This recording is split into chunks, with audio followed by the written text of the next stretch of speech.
Gold mine. Exterior space. A blue planet emerges before us, orbited by 3 moons and surrounded by numerous space stations. Spacecrafts are cruising here and there. On approach, the outlines of the continents appear under a layer of clouds. Chiron, the capital of a space-based galactic federation. Exterior surface of the planet. As we get closer, the landscape unfolds. Mountains, lakes, rivers.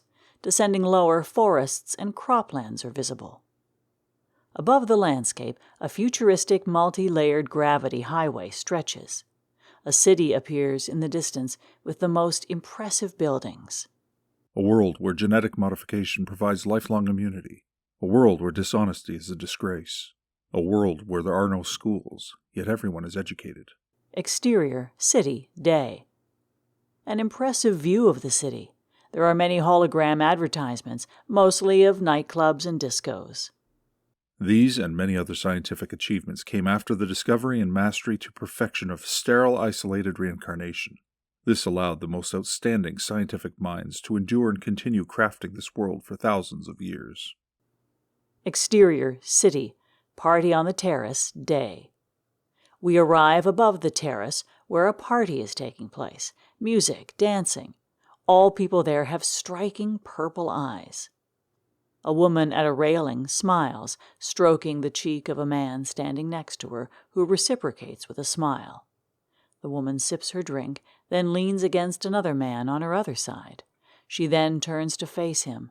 They exchange flirtatious glances before sharing a kiss.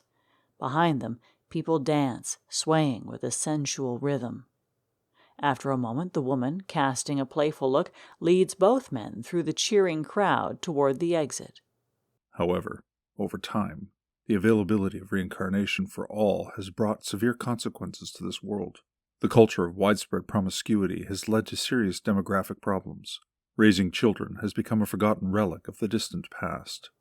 We drift to another building and glide through a window. Interior, corridor, view to the treatment room, day. A group of young women stands in the corridor, engaged in lively conversation, all dressed alike.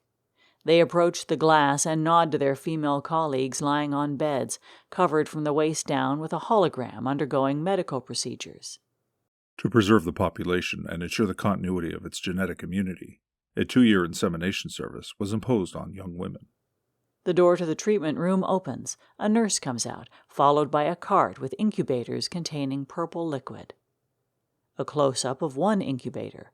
A small fetus can be seen with its umbilical cord, which is now laser-printed to the side of the incubator. On the wall, several posters are displayed, with newborn babies, with 5-year-old children, their expressions serious, with smiling teenagers, all with purple eyes. Adaptation colonies have been created for infants, toddlers, children, and then teenagers to prepare them for the moment when their memory is restored and they can return to society. We retreat back through the same window into the city. Exterior, Chiron, futuristic park, day. Flying between buildings and then arriving at a park. Despite these efforts, the demographic crisis continues to grow. We stop over a family enjoying a sunny day. A mother sits on a bench with a 2-year-old girl on her lap, while a father cheerfully chases his other 4-year-old daughter around it. But there is still a glimmer of hope for this world. And that's because the leaders of this world for 500 years have been bringing in and supporting exemplary couples from the most distant corners of the galaxy in hopes of resurrecting a forgotten traditional way of life that existed on Chiron 20,000 years ago. The father catches up with the girl, grabs her, and sits down next to her mother. The girl's blue eyes clearly stand out. The father looks at the mother and sees a kind of shyness in her purple eyes. He then looks at her suspiciously. At that moment, the mother smiles, moves closer to the father, and whispers something in his ear. The father bulges his purple eyes in surprise, then shows understanding and joy. He then hugs and kisses her, gently stroking her belly.